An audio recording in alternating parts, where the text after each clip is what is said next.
ಾಡಿ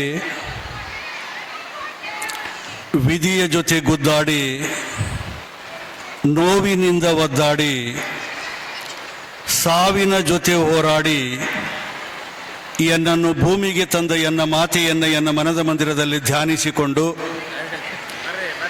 ಸಮಯ ಬಂದಾಗ ಅಮ್ಮನಾಗಿದ್ದ, ತಾಳ್ಮೆ ಕಳೆದುಕೊಂಡಿದ್ದಾಗ ಸಿಡಿಲಿನಂತೆ ಅಬ್ಬರಿಸಿದ್ದ ಅಪ್ಪನನ್ನು ಸ್ಮರಣೆಗೈದು ಮಣ್ಣಾಗುವ ಜೀವಕ್ಕೆ ಒಣಜಂಬವೇಕೆ, ಆಶೆ ಆಮಿಷ್ಯ ದುರಾಶೆ ತೀರದೇಕೆ, ಕಪಟ ನೀಚತನ ಕುತಂತ್ರ ಬುದ್ಧಿ ಏಕೆ, ದ್ವೇಷ ತುಂಬಿದ ಮಲಿನ ಮನಸ್ಸೇಕೆ, ಒಂದಾಗಿ ಚಂದಾಗಿ ಬಾಳಿದರೆ ಎಲ್ಲರಿಗೂ ಸಂತೋಷ, ಗುಣಮಟ್ಟದ ಶಿಕ್ಷಣದಿಂದ ಮಾತ್ರ ಉಳಿಯುವುದು ಈ ದೇಶ ಎಂಬ ಎನ್ನ ಕಾವ್ಯದ ಸಾಲುಗಳನ್ನು ಈ ಸುಂದರ ಸಂಜೆಯ ಸಮಾರಂಭದಲ್ಲಿ ಸಾದರಪಡಿಸಿ ಅತ್ಯಂತ ಚತುರ ಮಾತುಗಾರ ಎಸ್ ರಾಧಾಕೃಷ್ಣನ್ ಅವರನ್ನು, ದೇಶದ ಮೊದಲ ಶಿಕ್ಷಕಿ ಸಾವಿತ್ರಿಬಾಯಿ ಫುಲೆ ಅವರಿಗೂ ಪ್ರಣಾಮಗಳನ್ನು ಸಮರ್ಪಿಸಿ BVR ಶಾಲಾ ವಾರ್ಷಿಕೋತ್ಸವ ಸಮಾರಂಭದ ಅಧ್ಯಕ್ಷರೇ, ಉದ್ಘಾಟಕರೇ, ಮುಖ್ಯ ಅತಿಥಿಗಳೇ, ಸಂಸ್ಥೆಯ ಪದಾಧಿಕಾರಿಗಳೇ, ಮುಖ್ಯೋಪಾಧ್ಯಾಯರೇ, ಶಿಕ್ಷಕ ಬಳಗವೇ, ಪತ್ರಿಕಾ ಸ್ನೇಹಿತರೇ, ಶಿಕ್ಷಕ ಬಳಗವೇ, ಸೇರಿರುವಂಥ ಸಮಸ್ತ ಪಾಲಕರೇ, ಸಂಸ್ಥೆಯ ಹಿತೈಷಿಗಳೇ, ಎಲ್ಲಕ್ಕೂ ಮಿಗಿಲಾಗಿ ಬಹಳ ದೂರದಲ್ಲಿ ಕುಂತಂಥ ಆತ್ಮೀಯ ವಿದ್ಯಾರ್ಥಿ ಮಿತ್ರರೇ, ತಮಗೆಲ್ಲರಿಗೂ ಸಂಜೆಯ ನಮಸ್ಕಾರಗಳು. ನನಗೆ BV ರೆಡ್ಡಿ ಅವರು ಶಾಲಾ ವಾರ್ಷಿಕೋತ್ಸವ ಕಾರ್ಯಕ್ರಮ ಮಾಡ್ತಾ ಇದ್ದೀವಿ, ನೀವು ಉಪನ್ಯಾಸ ಮಾಡಬೇಕು ಅಂತ ಕೇಳಿದರು. ನಾನು ಅವ್ರಿಗೆ ಹೇಳಿದ್ದು, ಶಾಲಾ ವಾರ್ಷಿಕೋತ್ಸವ ಅಂದರೆ ಮಕ್ಕಳ ಸಂಭ್ರಮ ನೋಡಲಿಕ್ಕೆ ಕಾತರರಾಗಿ ಕುಳಿತಿರ್ತಾರೆ, ಅಲ್ಲಿ ನನ್ನ ಮಾತುಗಳನ್ನು ಯಾರು ಕೇಳ್ತಾರೆ ಅಂತ ಹೇಳಿದ್ದೆ. ಅದಕ್ಕೆ ಅವ್ರು ಏನು ಹೇಳಿದರು, ಇಲ್ಲ ಸರ್, ಕಾರ್ಯಕ್ರಮ ನಾವು ಸರಿಯಾದ ಸಮಯಕ್ಕೆ ಆರಂಭ ಮಾಡ್ತೀವಿ, ನಿಮ್ಗೊಂದು ವಿಷಯ ಕೊಡ್ತೀವಿ, ಶೈಕ್ಷಣಿಕ ವ್ಯವಸ್ಥೆಯಲ್ಲಿ ವಿದ್ಯಾರ್ಥಿಗಳ, ಪಾಲಕರ, ಶಿಕ್ಷಕರ ಪಾತ್ರ, ಈ ವಿಷಯದ ಬಗ್ಗೆ ಮಾತಾಡಬೇಕು ಅಂತ ಹೇಳಿದ್ರು. ಅವರು ನನಗೆ ಧೈರ್ಯ ಕೊಟ್ಟ ಸಲುವಾಗಿ ನಾನು ಧೈರ್ಯದಿಂದ ನಿಮ್ಮ ಮುಂದೆ ನಿಂತಿದ್ದೀನಿ. ಈಗ ಮುಂದೆ ನಾನು ಆಡುವ ಮಾತಿನ ಮಧ್ಯೆ ಮತ್ತೆ ಚಿಟ್ಟಿ ಬಂದರೂ ಕೂಡ, ಜಲ್ದಿ ಮುಗಿಸಿರಂತ ಬಂದರೂ ಕೂಡ ಅಚ್ಚರಿ ಇಲ್ಲ. ಹಾಗಾಗದಿರಲಿ ಅನ್ನುವಂಥ ಕಾಳಜಿಯಿಂದ ಪಾಲಕರ ಕುರಿತು, ವಿದ್ಯಾರ್ಥಿಗಳ ಕುರಿತು, ಶಿಕ್ಷಕರ ಕುರಿತು ಒಂದಿಷ್ಟು ವಿಚಾರಗಳನ್ನು ನಿಮ್ಮ ಮುಂದೆ ಹಂಚಿಕೊಳ್ಳುವಂಥ ಪುಟ್ಟ ಪ್ರಯತ್ನ ನನ್ನದು. ಸ್ವೀಕರಿಸಲಾರವಾದ ವಿಚಾರಗಳನ್ನು ಸ್ವೀಕರಿಸಿ, ತಿರಸ್ಕರಿಸಲಾರವಾಗಿದ್ದರೆ ಖಂಡಿತ ತಿರಸ್ಕರಿಸಿ. ಇದು ನನ್ನ ವಿಚಾರಗಳು. ಶಿಕ್ಷಣದ ಪ್ರಾಮುಖ್ಯತೆಯನ್ನು ಒತ್ತಿ ಹೇಳುವ ದುರ್ಗತಿ ಯಾವ ದೇಶಕ್ಕೂ ಬರಬಾರದು. ಶಿಕ್ಷಣದ ಪ್ರಾಮುಖ್ಯತೆಯನ್ನು ಒತ್ತಿ ಹೇಳುವ ದುರ್ಗತಿ ಯಾವ ದೇಶಕ್ಕೂ ಬರಬಾರದು. ಪ್ರತಿಯೊಬ್ಬರೂ ಅದನ್ನು ಅರಿತುಕೊಂಡು ಸಮಾಜಕ್ಕೆ ತಕ್ಕ ನ್ಯಾಯ ಒದಗಿಸಬೇಕಂತ ಅಬ್ರಹಿಂ ಲಿಂಕನ್ ಒಂದು ಕಡೆ ಹೇಳ್ತಾರೆ. ಇದಕ್ಕೆ ಕಾರಣ ಏನಂದ್ರೆ, ಶೈಕ್ಷಣಿಕವಾಗಿ ನಾವು ಅಭಿವೃದ್ಧಿ ಹೊಂದದಿದ್ದರೆ ಸಾಮಾಜಿಕವಾಗಿ, ಆರ್ಥಿಕವಾಗಿ, ರಾಜಕೀಯವಾಗಿ ಅಭಿವೃದ್ಧಿ ಹೊಂದಲಿಕ್ಕೆ ಸಾಧ್ಯ ಇಲ್ಲ. ಶಿಕ್ಷಣಕ್ಕಿಂತ ಮಿಗಿಲಾದಂಥ ವಸ್ತು ಈ ಜಗತ್ತಿನಲ್ಲಿ ಬೇರೊಂದಿಲ್ಲ. ಆದರೆ ಇತ್ತೀಚಿನ ದಿನಮಾನಗಳಲ್ಲಿ ಮಕ್ಕಳನ್ನ ಶಾಲೆಗೆ ಕಳಿಸ್ಬಿಟ್ರಾಯ್ತು, ನಮ್ಮ ಕೆಲಸ ಮುಗೀತು ಅನ್ನುವಂಥ ಪಾಲಕರ ಸಂಖ್ಯೆ ಅಧಿಕವಾಗ್ತಾ ಇದೆ. ಹಾಗಾಗಿ ಆಗದಿರಲಿ ಅನ್ನುವ ಕಾರಣದಿಂದ ಶಿಕ್ಷಣ ಎನ್ನುವುದು ಇದು ಒಂದು ಸಾಮೂಹಿಕ ಕಾರ್ಯ, ಇದೊಂದು ಟ್ರಯಾಂಗಲ್. ಇದು ಈ ಶಿಕ್ಷಣ ವ್ಯವಸ್ಥೆಯಲ್ಲಿ ವಿದ್ಯಾರ್ಥಿಗಳ ಪಾತ್ರ ಎಷ್ಟು ಪ್ರಧಾನವಾಗಿರುತ್ತದೆ, ಅಷ್ಟೇ ಪ್ರಧಾನವಾದಂಥ ಪಾತ್ರ ಪಾಲಕರದಾಗಿರ್ತದೆ ಮತ್ತು ಶಿಕ್ಷಕರದಾಗಿರ್ತದೆ ಅನ್ನೋದು ನನ್ನ ದೃಷ್ಟಿಕೋನ. ಅವರವರ ಕೆಲಸ ಶಿಕ್ಷಕರ ಕೆಲಸ ಶಿಕ್ಷಕರು, ವಿದ್ಯಾರ್ಥಿಗಳ ಕೆಲಸ ವಿದ್ಯಾರ್ಥಿಗಳು, ಪಾಲಕರ ಕೆಲಸ ಪಾಲಕರು. ಅವರವರ ಕೆಲಸ ಅವರವರು ಪ್ರಾಮಾಣಿಕವಾಗಿ ಮಾಡಿದರೆ ಇನ್ನೊಬ್ಬರು ಹೇಳುವಂಥ ಪ್ರಮೇಯ ಈ ದೇಶದಲ್ಲಿ ಬರೋದಿಲ್ಲ ಅಂತ.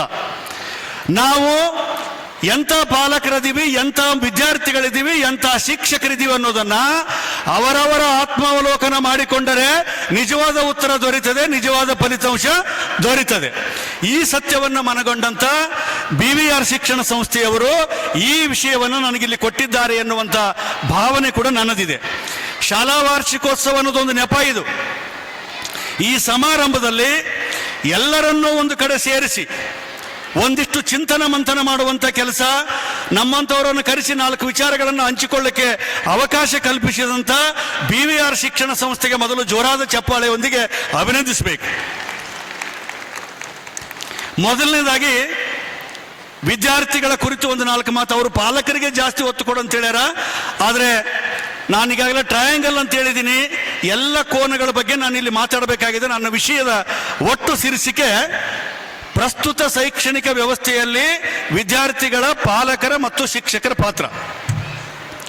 ಆತ್ಮೀಯ ವಿದ್ಯಾರ್ಥಿಗಳೇ, ನಾನು ಮೊದಲನೇದಾಗಿ ಬಹಳ ದೂರದಲ್ಲಿ ಅಲ್ಲಿ ಬಾಲ್ಕೋನಿ ಇದಲ್ಲ, ಅಲ್ಲಿ ಕುಂತಾರ ನಮ್ಮ ಹುಡುಗರು, ಇಲ್ಲೆಲ್ಲ ಪಾಲಕರು ಕುಂತಿದ್ದೀರಿ.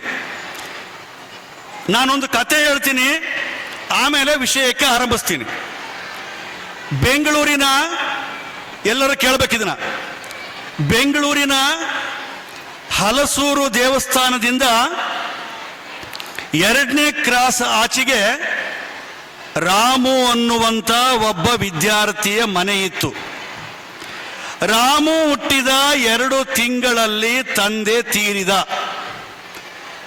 ವಿಧವೆ ಮಗನನ್ನು ಸಾಕುತ್ತಿದ್ದಳು. ಆಕೆಗೆ ಒಂದು ಕಣ್ಣು ಇರಲಿಲ್ಲ. 4-6 ಮನೆ ಮುಸುರಿಯ ಪಾತ್ರೆಗಳನ್ನ ಉಜ್ಜಿ ಕೆಲಸ ಮಾಡುವುದರಲ್ಲಿ ನಿರತಳಾಗಿದ್ದು, ನನಗೆ ಗಂಡನಿಲ್ಲ, ನನ್ನ ಮಗನಿಗೆ ತಂದೆ ಇಲ್ಲ, ಇರೋದೊಬ್ಬವನೇ ಮಗ, ಅವನ ಹೆಸರು ರಾಮು, ನನಗೊಂದು ಕಣ್ಣು ಬೇರೆ ಇಲ್ಲ, ನನ್ನ ಮಗ ಕೂಡ 4-6 ಮನೆ ಮುಸುರಿ ತಿಕ್ಕಿದ್ರೂ ಪರವಾಗಿಲ್ಲ, ನನ್ನ ಮಗನಿಗೆ ಇಂಗ್ಲಿಷ್ ಮೀಡಿಯಂ ಸ್ಕೂಲಲ್ಲಿ ಹಚ್ಚಬೇಕು, ಎಲ್ಲ ತಂದೆ ತಾಯಿಗಳಾಗೆ ನಾನು ಕೂಡ ಟಾಟಾ ಸಿ ಯು ಬಾಯ್ ಅಂತ ಹೇಳ್ಬೇಕು ಅಂತ ಕನಸಿತ್ತು ಆ ಮುದುಕಿಗೆ. ಆ ಅಮ್ಮ ಮಗನನ್ನ ಕರ್ಕೊಂಡು ಸ್ಕೂಲಿಗೆ ಬಿಡ್ಲಿಕ್ಕೆ ಹೋದ್ಲು. ಅಲ್ಲಿರ್ತಕ್ಕಂಥ ಎಲ್ಲ ಜನ, ಅಲ್ಲಿರ್ತಕ್ಕಂಥ ವಿದ್ಯಾರ್ಥಿಗಳು, ಏ ರಾಮು, ನಿಮ್ಮಮ್ಮ ಕುರುಡಿ ಇದ್ದಾಳೆ, ನಿಮ್ಮಮ್ಮಗ ಕಣ್ಣಿಲ್ಲ, ಎಷ್ಟು ಅಸಹ್ಯ ಅದಳ ಅನ್ನುವಂಥ ಮಾತನ್ನ ಆಡ್ತಾರೆ. ಅವಾಗ ಈ ರಾಮು ಸೀದಾ ಮನೆಗೆ ಬರ್ತಾನೆ. ಅವ್ರ ಅಮ್ಮಗೆ ಹೇಳ್ತಾನೆ, ಅಮ್ಮ ದಯಮಾಡಿ ನೀನು ನಾಳೆಯಿಂದ ನಮ್ಮ ಸ್ಕೂಲಿಗೆ ಬಿಡ್ಲಿಕ್ಕೆ ಬರಬೇಡ. ಅವಾಗ ಅಮ್ಮ ಅಂತಾಳೆ, ಲೇ ಮಗನೇ, ನನಗೆ ಯಾರೇ, ನೀನೇ ನನ್ನ ಪ್ರಪಂಚ, ನೀನೇ ಹಿಂಗಂದ್ರೆ ಹೆಂಗಪ್ಪ? ಇಲ್ಲಮ್ಮ, ನಿನ್ನ ಮುಖ ನೋಡಕ್ಕಾಗಲ್ಲ, ಕೆಟ್ಟ ಅಸಹ್ಯ ಅದ. ಆ ಕಾರಣಕ್ಕೆ ನೀನು ನನ್ನನ್ನ ಜೊತೆಗೆ ಕರ್ಕೊಂಡು ಶಾಲೆಗೆ ಬಿಡಕ್ ಬರಬೇಡ, ಇದು ನನ್ನ ಕಂಡೀಷನ್.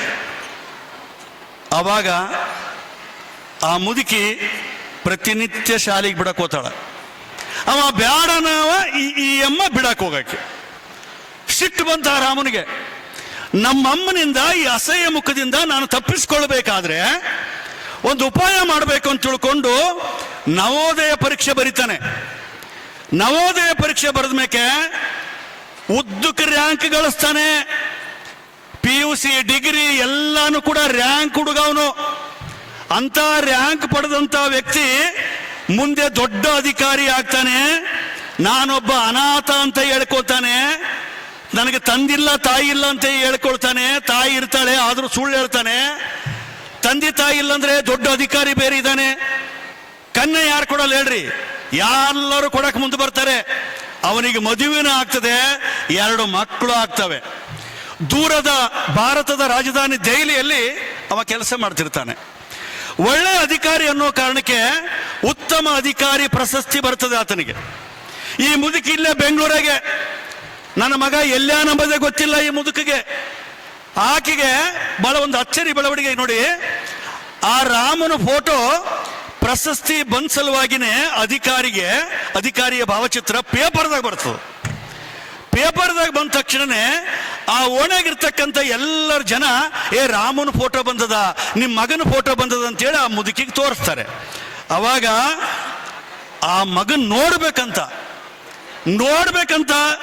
ಈ ಮುದುಕಿಗೆ ಆಸೆ ಇತ್ತಲ್ವಾ, 4-6 ಮನೆ ಮುಸುರಿ ತಿಕ್ತಿದ್ದಲ್ವಾ. ರೀ, ನನ್ನ ಮಗ ದಿಲ್ಲಿಯಲ್ಲಿದ್ದಾನೆ, ಅವನನ್ನು ನೋಡಕ ನಾನು ಹೋಗ್ಬೇಕಾಗಿದೆ, ದಯಮಾಡಿ ಒಂದಿಷ್ಟು ಸಹಾಯ ಮಾಡ್ರಿ ಅಂತ ತಿಳ್ಕೊಂಡು 4-6 ಮನೆ ಮುಸುರಿ ತಿಕ್ಕುವಂಥವರಲ್ಲಿ ಕೈ ಚಾಚಿ ದುಡ್ಡನ್ನ ಸಂಗ್ರಹ ಮಾಡಿಕೊಂಡು ಟ್ರೇನ್ ಹತ್ತದೆ ಮುದುಕಿ. ಅದೇನು ಮಾನವಿನ? ದೆಹಲಿ ದೇಶದ ರಾಜಧಾನಿ, ವಿಳಾಸಕ್ಕಾಗಿ ಅಲಿತಾಳೆ. ಕೊನೆಗೆ ಮನೆ ಸಿಗುತ್ತದ್ರಿ. ಮನೆ ಸಿಗುತ್ತದೆ.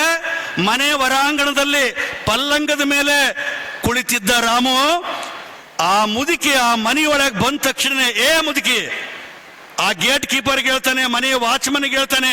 ಆ ಮುದುಕಿ ಅಸಹ್ಯ ಮತ್ತೆ ಬಂದ್ಬಿಟ್ಟಿತು, ಅದು ಕುತ್ತಿಗಿಡ ದಬ್ಬ ಅಂತಾನೆ ರಾಮು. ಅವಾಗ ಆ ಮುದುಕಿ ಅಂತದೆ, ಯಪ್ಪ ಅಡ್ರೆಸ್ ತಪ್ಪಾಗಿ ಬಂದಿನೋ ಮಗ, ಅಡ್ರೆಸ್ ತಪ್ಪಾಗಿ ಬಂದಿನಿ ಮಗ ಅಂತ ಯಾರಿಗೆ? ಗೇಟ್ ಕೀಪರ್ಗೆ ಹೇಳ್ತಾಳೆ. ಮಗ ನಾನು ದಬ್ಬೇಡೋ, ನಾನು ಬಂದ ದಾರಿಗೆ ಸುಂಕ ಇಲ್ಲ ಅಂತ ಹೋಗ್ತೀನಿ ಅಂತ ತಿಳ್ಕೊಂಡು ಆ ಮುದುಕಿ ಮತ್ತೆ ಪುನಃ ಬೆಂಗಳೂರಿಗೆ ಬರ್ತದೆ. ಬೆಂಗಳೂರಿಗೆ ಬಂದಾಗೆ ಬಹಳ ಆಶ್ಚರ್ಯ ಬೆಳವಣಿಗೆ ಮತ್ತೆ. ಅಂದ್ರೆ ಉತ್ತಮ ಅಧಿಕಾರಿ ಅನ್ನುವಂಥ ಪ್ರಶಸ್ತಿ ಪ್ರದಾನ ಸಮಾರಂಭ ಬೆಂಗಳೂರಾಗಿರ್ತದೆ. ರಾಮು ಆ ಪ್ರಶಸ್ತಿಯನ್ನು ತೆಗೆದುಕೊಳ್ಳಕ್ಕೆ ಬೆಂಗಳೂರಿಗೆ ಬರ್ತಾನೆ. ಬೆಂಗಳೂರಿಗೆ ಬಂದು ಪ್ರಶಸ್ತಿಯನ್ನು ಸ್ವೀಕಾರ ಮಾಡಿದ ಮೇಕ ಯಾಕೋ ಏನೋ ಗೊತ್ತಿಲ್ಲ, ದೇವ್ರು ಎಂತ ಬುದ್ಧಿ ಕೊಟ್ಟನು ಅವನಿಗೆ. ಪಾಪ ನಮ್ಮಮ್ಮ ನಾನು ನೋಡಕ್ಕೆ ದಿಲ್ಲಿಗೆ ಬಂದಿತ್ತು, ಈಗ ಹೆಂಗಾದ ಏನೋ ಗೊತ್ತಿಲ್ಲ, ಮುದುಕಿ ನೋಡ್ಕೊಂಡು ಬರ್ಬೇಕಂತ ತಿಳ್ಕೊಂಡು ಬೆಂಗಳೂರಿನಲ್ಲಿರ್ತಕ್ಕಂಥ ಅವರ ಮನೆ ಹತ್ರ ಹೋಗ್ತಾನೆ. ಮನೆ ಹತ್ರ ಹೋದ ತಕ್ಷಣನೇ ರಾಮು ಅಲ್ಲಿ ಹೋಗಿ ಕಾರ್ ನಿಲ್ತದೆ. ಓಣೆಗಿರ್ತಕ್ಕಂಥ ಎಲ್ಲ ಜನ ಬರ್ತಾರೆ. ಅಲ್ಲೋ ಯಪ್ಪ ಬರೋ ಬಂದು ಆ ಮುದುಕಿ 2 ದಿನದ ಹಿಂದೆ ರಾಮು ರಾಮು ರಾಮು ಅಂತ ಸತ್ತೇ ಬಿಡ್ತಿಲ್ಲ ಮಗ. ಅವಾಗ ಈ ರಾಮು ಅಂತಾನೆ, ರಾಮು ಅಳುತ್ತಾನೆ. ಅಳುವಂತ ಸಂದರ್ಭದಲ್ಲಿ ಆ ಓಣೆಗಿರ್ತಕ್ಕಂಥ ಜನ, ಆ ಮುದುಕಿ ಒಂದು 7ನೇ ಕ್ಲಾಸ್ ಪಾಸ್ ಆಗಿತ್ತು. ಆ